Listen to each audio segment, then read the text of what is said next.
Old as all of time can be, the root stands fast in the rocks below. John Sterling. Welcome to this week's episode of Warfare, Advancement, and Revisionism. My name is Preston Floyd, and as always, I am your host. I'd like to thank everyone for joining me this week. I appreciate all the support. If you're a new listener, welcome. And if you're a returning listener, thank you as always. Voice might sound a little different. There was an update to Audible over the week, so I think my levels are looking normal-ish, but if there's a little discrepancy, I do apologize, but I think it'll kind of balance out here shortly. So I did want to go ahead and say that our usual October/Halloween episodes will probably not be happening this year. This is due to a number of factors, but mainly I have just had more history episodes to make this year. And when planning this season out, I thought I would have already finished Mesopotamia, and we could take a little break while I worked on everything else. That didn't happen due to a number of factors, including I had that week off that I didn't want to take, and then other stuff going on. So it's probably going to be put on hold for now, but we still might get a bonus episode or two this month. I'm going to try and make at least one of those episodes happen, but it will strictly be a bonus.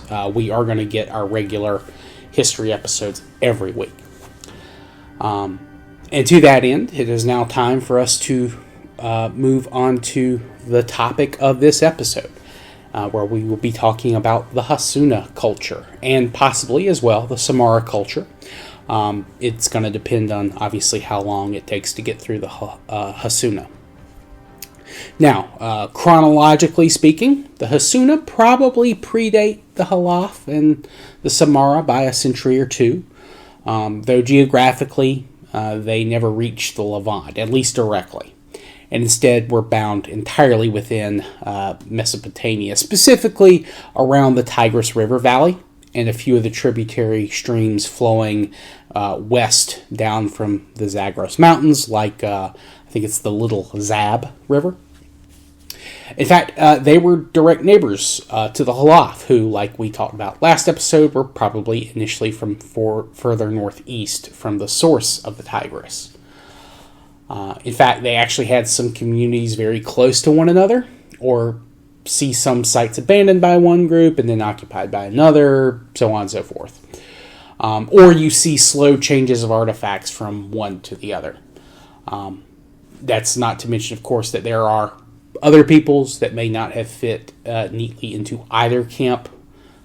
People who were still nomadic, people who were pastoralists, or maybe even still hunter-gatherers just hanging around. But that said, the Hassuna culture was much more tightly compact, or at least the area that we found their artifacts is much more tightly compact than the Halaf.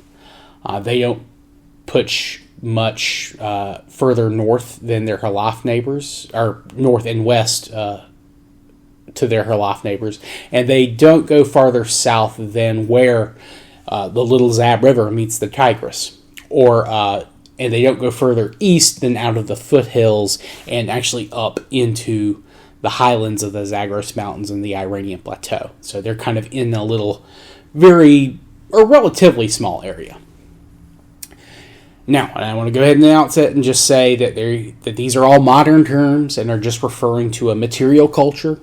We don't have extensive DNA data, linguistic information, writing, etc. So we don't really know how close all these sites and peoples actually were, or if they even considered themselves one people, multiple people, or even if they even had a communal ideal outside of their respective towns and villages. We only have educated guesses. Now, with that out of the way, the first discovered site of the Hassuna material culture was discovered by Professor Fuad Safar. He was an Iraqi archaeologist, most famous for his excavation of the city of Hatra. The site is called, as some of you may have guessed, Tel Hassuna. Now, Safar made the find in 1942, and he partnered with British archaeologist Seton Lloyd to continue digging between 1943 and 44. And I couldn't get a firm etymology of Tel Hassuna because I couldn't find the specific site written in Arabic, but it probably just means beautiful or pleasing hill. And Hassuna means to be good in Arabic, so that's my guess. I'm sure it's a very simple translation. I also had a problem firmly finding this place on a map. I like to visualize things, so I like to look at places on Google Earth and other map sites. But there is a major discrepancy between where all the literature says the site is located and the geolocation tags on Wikipedia. According to every written source I've read, they say it is located approximately 35 kilometers, which is 22 miles, southwest of modern Mosul, along the west bank of the Tigris River. However, if you check the latitude and longitude listed on Wikipedia for both Mosul and Tel Hassuna, Hassuna is located about 21 kilometers, which is 13 miles northwest of Mosul. Now, if you just search Tel Hassuna on Google Maps, it doesn't actually appear. Instead, it shows up as Tel Magzalia, and it is much further west than where the geolocation tag says Tel Hassuna is. So if the written sources are right, then Tel Hassuna would actually be close, I believe, to the modern village of Munira. Now, I'm missing a very simple explanation, but this just shows that you should always check your sources if you're going to use Wikipedia. But regardless of the exact location of Hassuna, it wasn't a massive site. It was only around 200 by 150 meters, which is around 660 feet by 490 feet. Also, despite being a couple of levels of settlement by different groups or over different time periods, it wasn't built up that high. It only got to around 7 meters, which is 23 feet high. Remember, tells are formed by years and years of buildup of earth and structures being built and worked on, and then they collapse or they're torn down, and then the land is later leveled again and then built up, so on and so forth. In fact, no Hassuna site was particularly large. They ranged in size from about 2 to 8 acres, and this means that at their high points, no Hassuna site would have had more than maybe 500 people or so.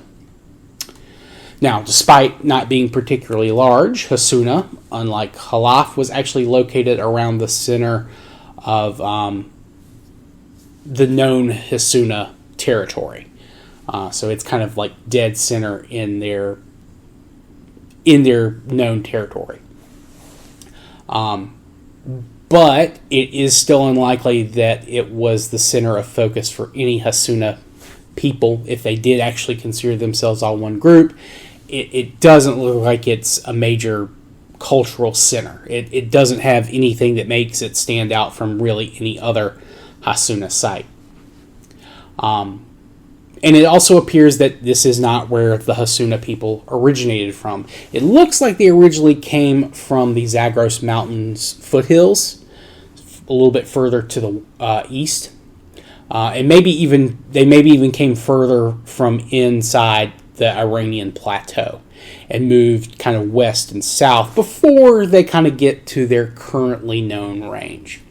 Now, as for the people who lived in said zone, what do we identify with their culture? What makes them Hassuna? At least what makes us associate them with Hassuna?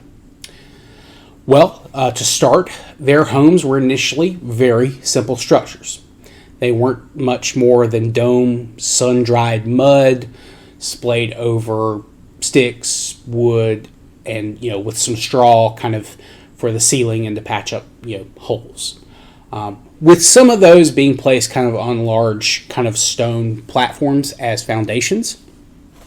And these may have only been semi-permanent dwellings. It's possible that initially the Hassuna were still very mobile when they came in, and still preferring to rely primarily on foraging, hunting, or raising livestock before they began to rely on long-term agriculture. Though, as time moved on and the reliance on agriculture grew, and it grew very quickly once they kind of got to the region, or at least they became more productive with it. Foraging and hunting weren't as important, though they continued this throughout their history. I think they have a little bit more evidence of points and spears and arrows as opposed to the Halaf, where we mainly just see slings. So they were much more prolific, or at least they hunted with a wider variety of tools and weapons. Now, as that happens, their homes become more sophisticated, slightly. They're still made of the same material, but they were becoming larger, and in some cases they were even given kind of like elongated entryways. Now, eventually this would evolve into larger rectangular houses made of dried mud bricks, straw, and sticks. Now, inside the homes, they created plaster and made flooring. I don't know what kind of plaster. I'm assuming it was a simple mud-based plaster, though it's possible they had learned to use gypsum to make plaster. Gypsum plaster becomes incredibly popular in Egypt, Mesopotamia, Anatolia, basically the entire Eastern Mediterranean.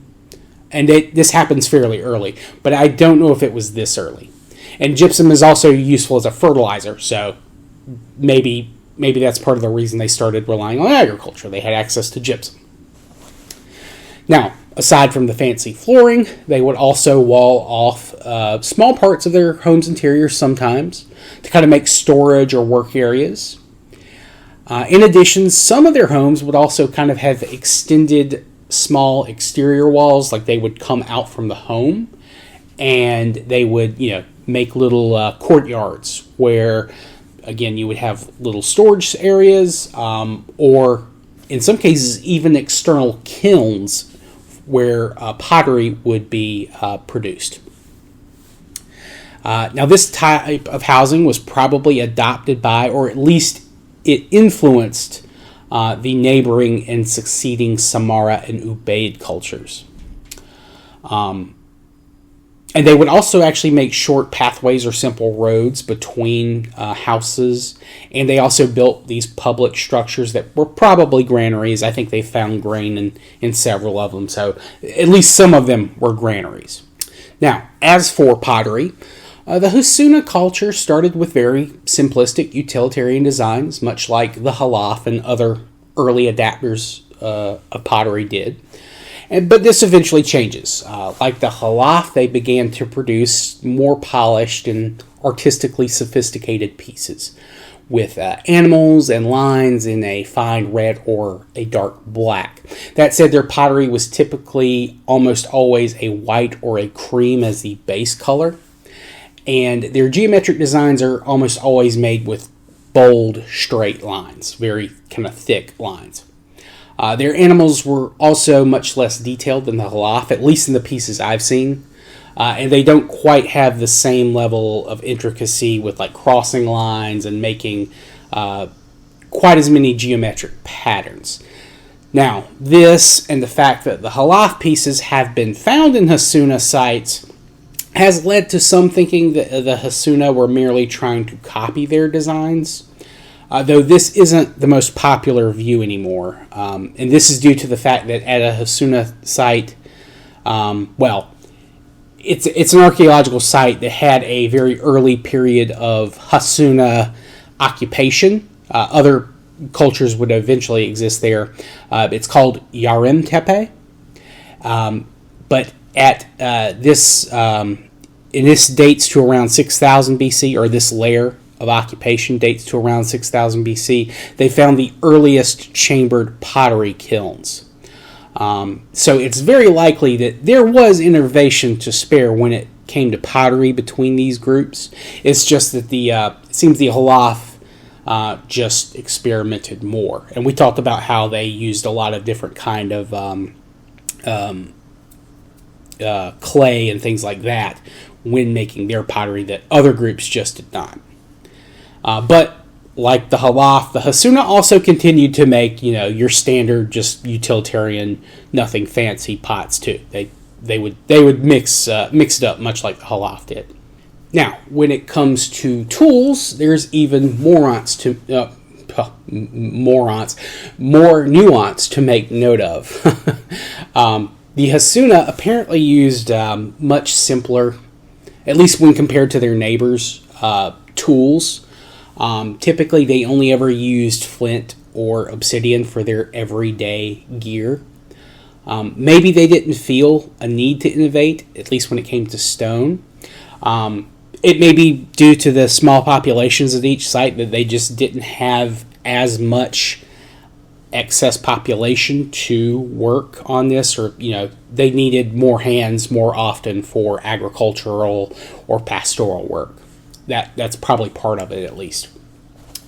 Now there is some evidence, though, starting around 5,700, give or take, a century or so, that some Hassuna sites were beginning to obtain copper. Very simple methods, so they weren't gaining a huge amount, but they were gaining it, and they were using it for ornamentation, and maybe a small amount were used for tools, though that's kind of up for debate.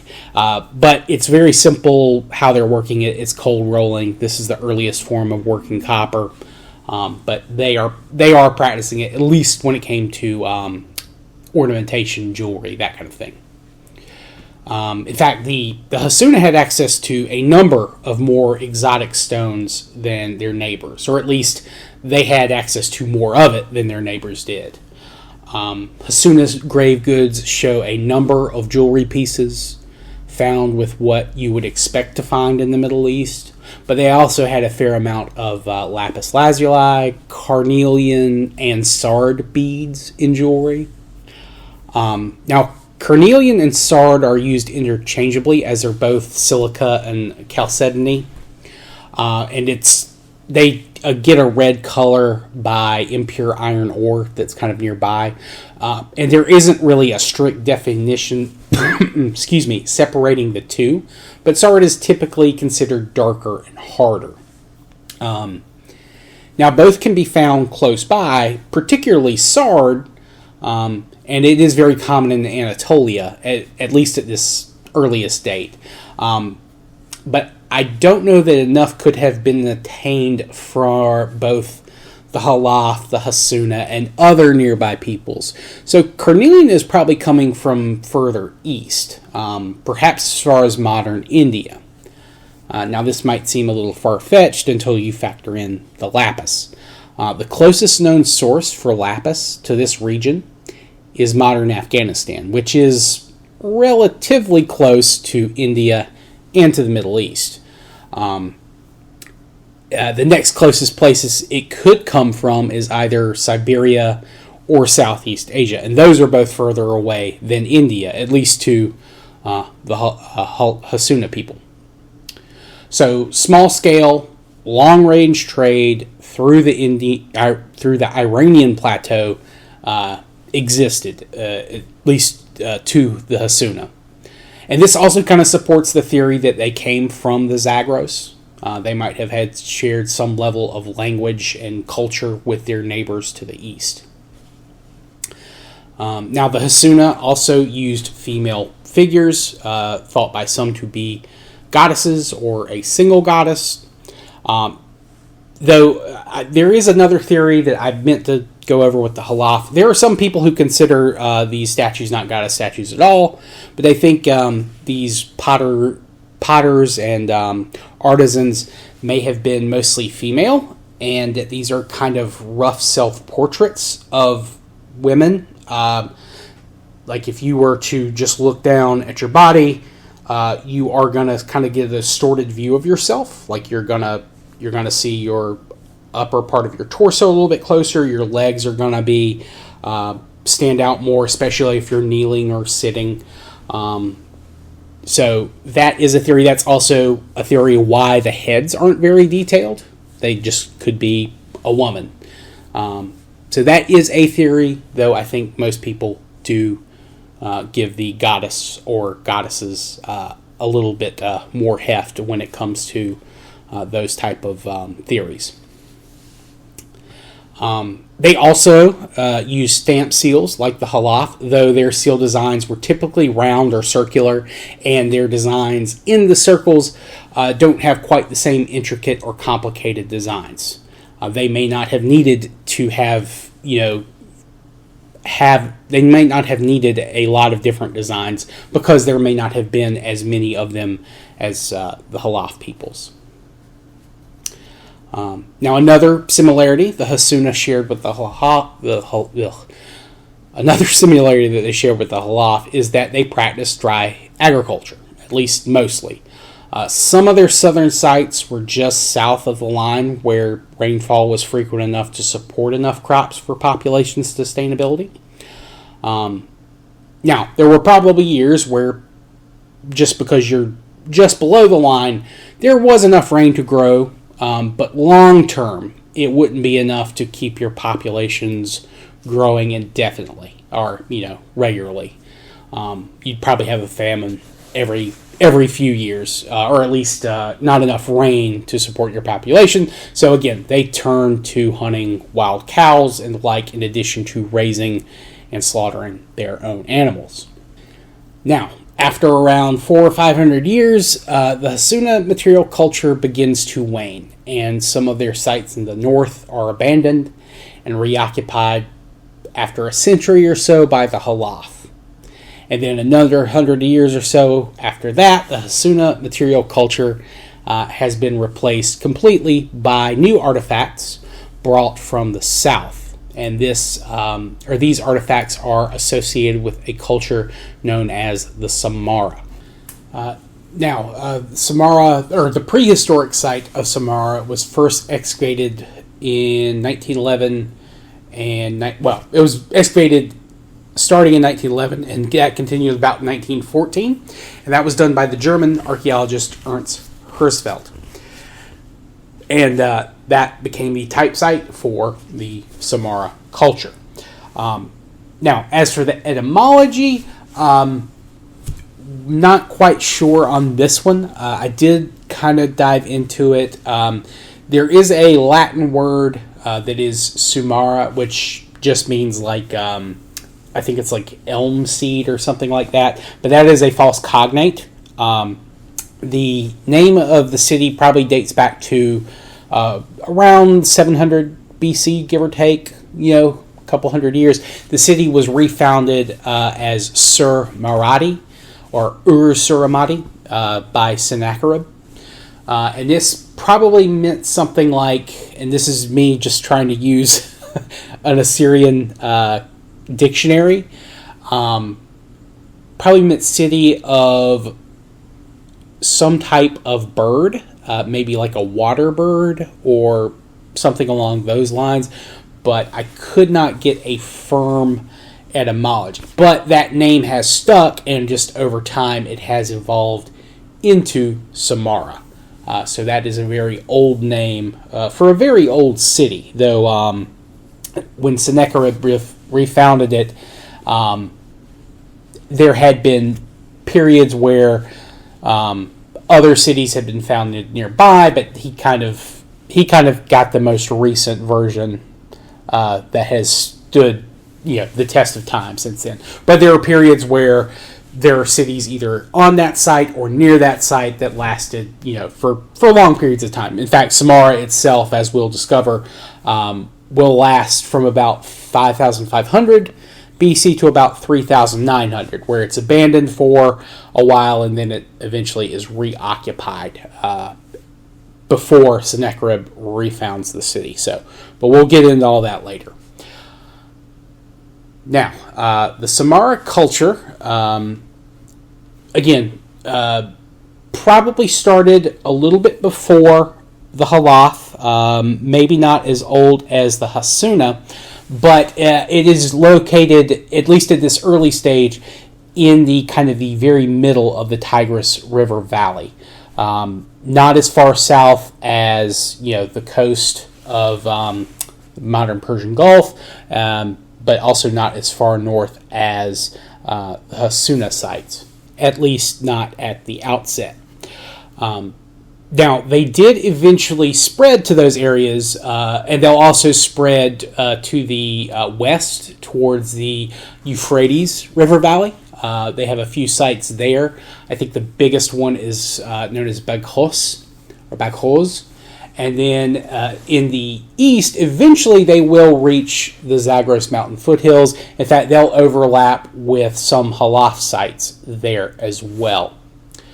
Now, right off the rip, I'm sure some of you probably recognize, well, wait, if it's that far south and the Hassuna were having issues in their southern boundary with getting enough rainfall, how are the Samarra getting along with agriculture? Well, they're the ones that, at least as far as we can tell, developed very early forms of irrigation control. Now, are they the only ones? Probably not. There's another culture further south called the Ubaid. They're developing their own irrigation techniques. I don't know if there's a shared connection between them, but it's very likely that to survive in the region with agriculture, you're going to have to do something. And that is one of the things that both of these peoples are going to be doing. They are going to be developing irrigation either independently or kind of in tandem with one another. Now, the irrigation done in this region is a little bit different from what you'll see in Egypt.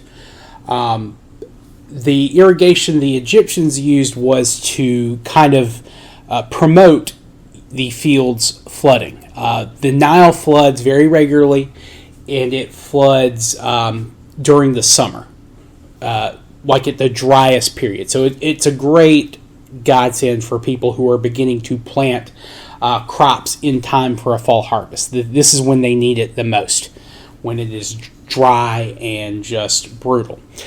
Tigris and Euphrates flood not as regularly, but generally speaking, it happens sometime in the early early to mid part of spring, which is at a point where the first crops of the year are beginning to get to the point where they need to be harvested. So if the flood happens uncontrollably and that water comes in, the crops of that period are going to die. So the irrigation in Mesopotamia is used primarily to prevent flooding of the fields, whereas in Egypt, irrigation is used to promote the flooding of the fields. So that's just one thing to keep in mind going forward. Now, other aspects of the Samarra culture, at least what appears to be unique to them, at their earliest periods, their homes are kind of oval-shaped, but as time goes on, they develop houses made of mud bricks, and they use that rectangular pattern very similar to the Hassuna culture. However, as time goes on, they kind of innovate a little bit more, whereas the Hassuna culture keeps their houses as kind of rectangulars or squares. The Samarra culture begins to do these T-shaped houses, where it's basically a rectangle with a rectangle kind of like topping it, like a T. So it gives them a little bit more floor space. It allows them to kind of build out their walls a little bit more to make a little bit more intricate patterns. And in some cases, the walls are used to support parts of the roof. And later, these will actually be, there's evidence that these were decorated with something that would identify the home, or, just as kind of like maybe a ritual thing, or just something to kind of liven up the place, or kind of celebrate life, as it were. And this is an innovation you don't see, at least we haven't found evidence of it, in Hassuna sites. But this gives them a little bit more workspace in the homes, and it also means their homes are taking up more space, and that they are even more tied into the land than the Hassuna were. Because again, there is evidence, at least at the earlier periods, that the Hassuna will abandon a site and move back later. The Samarra, you don't really see that happen as often. So they're much more tied into permanent control of the land. And you can see that in other ways too.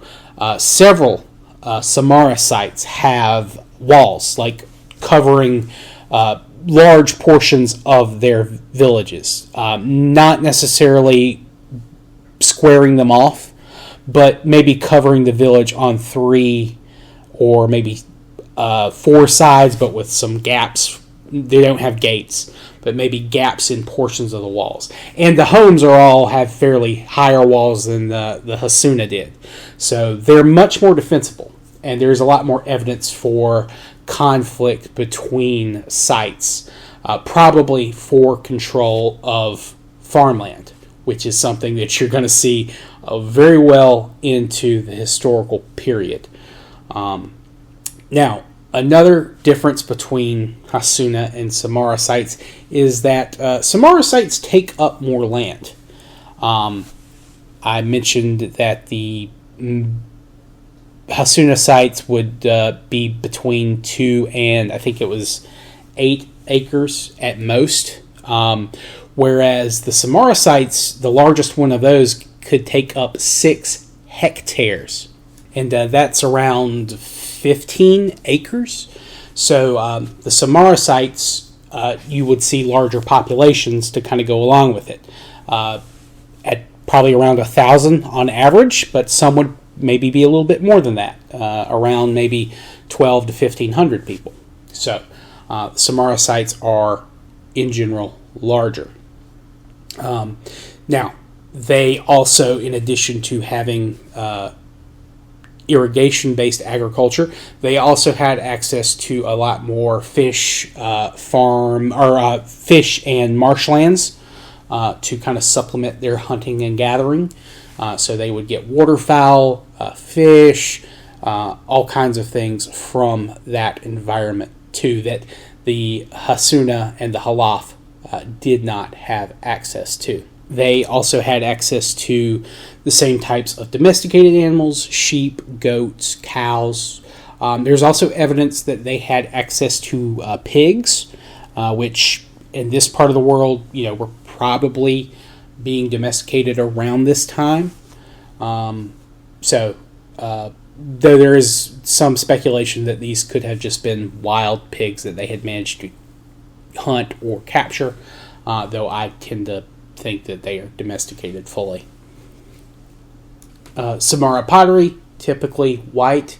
I don't think they used as much red for their paints. They tended to stick with kind of a black or brown painting.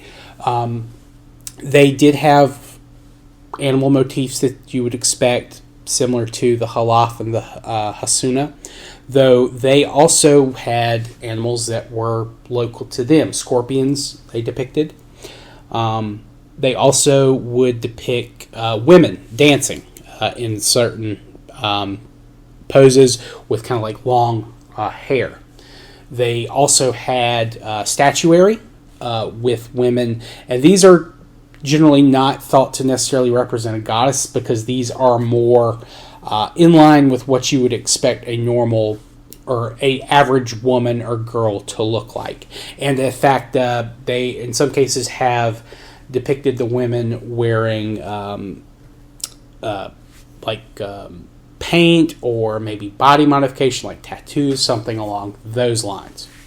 Another thing that stands out about the Samarra, like pottery and crafts, is that there is evidence that some of their pottery has what may be maker's marks, or artisans placing their own personal symbol on items. Now, this may be due to a growing kind of sense of individuality and personal ownership of property, or it could just be something, hey, we share the same kiln, let's just not get our stuff mixed up. It could be that. But they are also using stamp seals, very similar to what the Hassuna are using.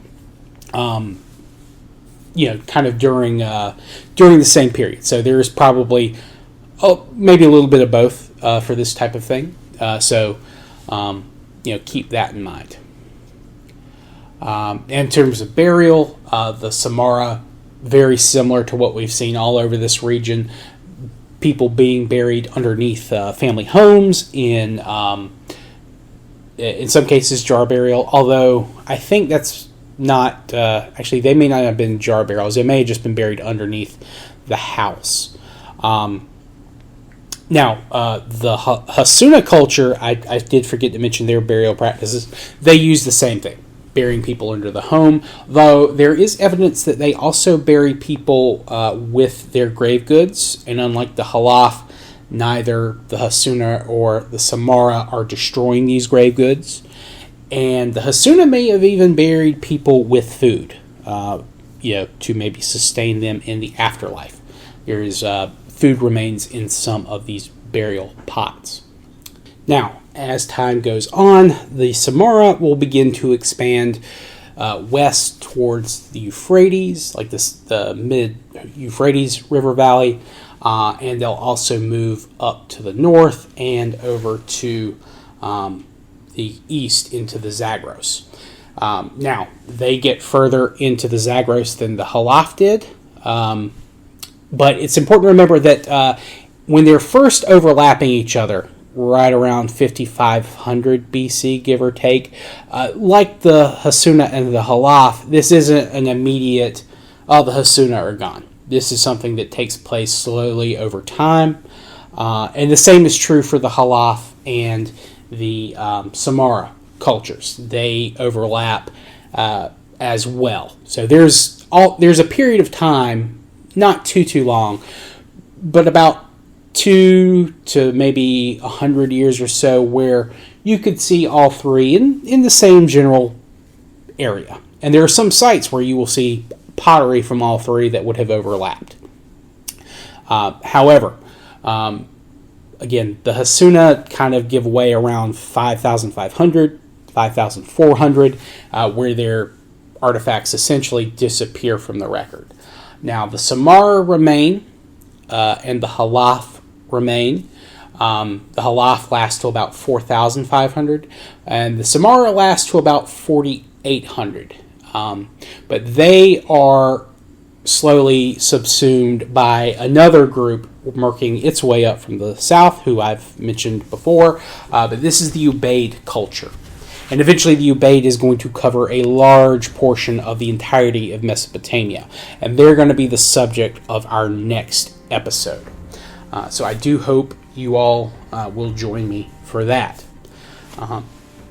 As for today, again, thank you all for joining me. I was very pleased by the reception to the last episode. We had over 150 downloads, I think, day one.